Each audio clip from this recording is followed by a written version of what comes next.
धन्यवाद दूंगा। पिछले 3 दिन से ऐसा कोहराम मचा रखा उन्होंने पूरे सेंट्रल दिल्ली में कि वहाँ जैम ही लगा रहता है। और अब तो जैम से इतना डर है कि कैब ड्राइवर जो है यहाँ पे आने के लिए तैयार ही नहीं होते। यहाँ पे कैब मिलना भी बहुत जो है मुश्किल काम हो गया है। आज की जो प्रेस वार्ता है उसका विषय है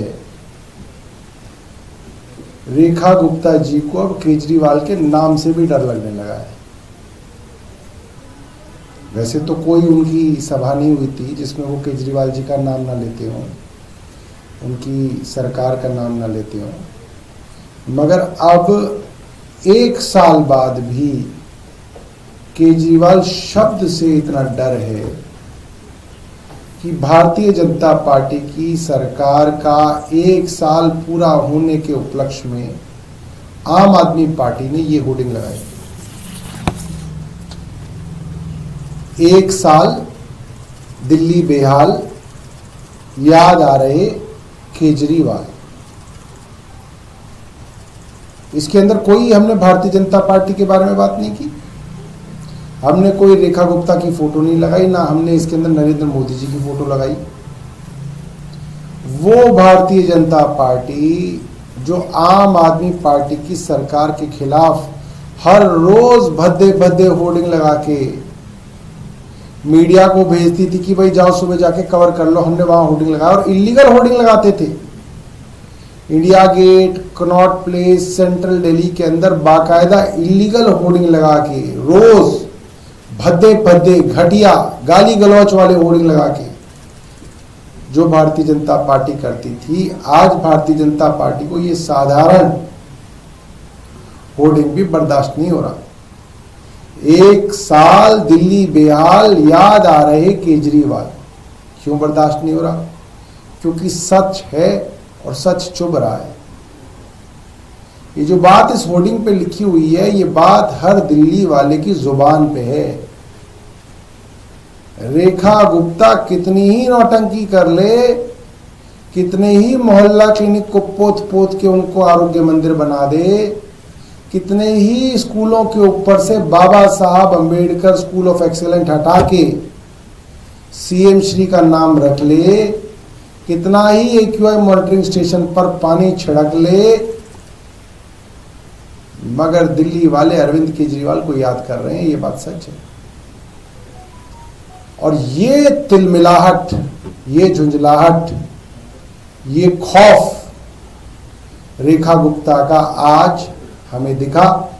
दिल्ली में अलग अलग इलाकों में, Connaught place, south Delhi, central Delhi, east Delhi, north Delhi, NDMC, तमाम इलाकों में हमने लीगल होर्डिंग लगवाए थे। लीगल होर्डिंग, ये लीगल नहीं है, पूर्णतः लीगल है। बाकायदा पैसे देके लीगल साइट्स पर एमसीडी और एनडीएमसी के वेंडर्स को बाकायदा पैसा देके ये होर्डिंग्स लगवाए गए थे कल। और आज अगर आप जाके देखें तो हर जगह एमसीडी, एनडीएमसी के लोग इन होर्डिंग्स को फाड़ रहे हैं। अलग अलग फोन से धमकियां दी जा रही हैं वेंडर्स को कि तुम ये होर्डिंग हटाओ वरना दिल्ली सरकार का काम नहीं देंगे तुम्हें, तुम ये होर्डिंग हटाओ वरना ये कर देंगे, होर्डिंग हटाओ नहीं तो तुम्हें ब्लैकलिस्ट कर देंगे। इतनी गुंडागर्दी, इतना डर। ये डर दिखाता है कि रेखा गुप्ता के लिए अरविंद केजरीवाल नाम ही काफी है। अभी तो वो उतरे ही नहीं है मैदान में, अभी तो वो आते ही नहीं है प्रेस वार्ता करने, उससे इतना डर है। और हर तरीके से लोगों की और अपोजिशन की आवाज दबाने की कोशिश सरकार द्वारा की जा रही है। हमने आज सुबह एक ट्वीट किया, इस पे हमने दिखाया कनॉट प्लेस के अंदर एक होर्डिंग लगा हुआ है, और फिर मैंने अभी थोड़ी देर पहले एक वीडियो दोबारा से ट्वीट किया कि वहां से होर्डिंग जो है इन्होंने हटा दिया है, होर्डिंग फाड़ दिया है और इलीगल होर्डिंग है। तो ये आज की प्रेस वार्ता थी। आपके पास कोई प्रश्न है तो आप पूछ सकते हैं। ये अफसर हैं, एमसीडी के अफसर हैं और एनडीएमसी के अफसर हैं। और बाकायदा ऊपर एमसीडी के कमिश्नर को मुख्यमंत्री कार्यालय से डायरेक्शन आई है। एमसीडी के कमिश्नर जो कुत्ता घुमाते हुए पकड़े गए थे, अपनी बीवी के साथ स्टेडियम खाली करा देते थे और कुत्ता घुमाते थे, जिनकी बीवी को भ्रष्टाचार के आरोपों में नौकरी से हटाया गया, वो संजीव खेरवार ने अपने नीचे एडिशनल कमिश्नर को डायरेक्शन दी है कि आम आदमी पार्टी के जितने भी होर्डिंग हो, लीगल इलीगल जो है, सब हटा दिए जाए। वो कुत्ता घुमाने वाले संजीव खेरवार जो हैं अब भारतीय जनता पार्टी द्वारा यहाँ पे लाए गए हैं। उनको और कोई आदमी नहीं मिला, उनको वही मिला। देखिए, मोदी सरकार की स्थिति वाकई में खराब चल रही है, इसलिए सुप्रीम कोर्ट के माध्यम से इस पर रोक लगवाई जाएगी। वैसे नरेंद्र मोदी की सरकार जहां सुप्रीम कोर्ट की नहीं माननी होती वहां नहीं मानती है, मगर जैसा कि बिहार में 10,000 रुपये दिए, महाराष्ट्र में बड़की बहन योजना चला रहे हैं, हरियाणा में, और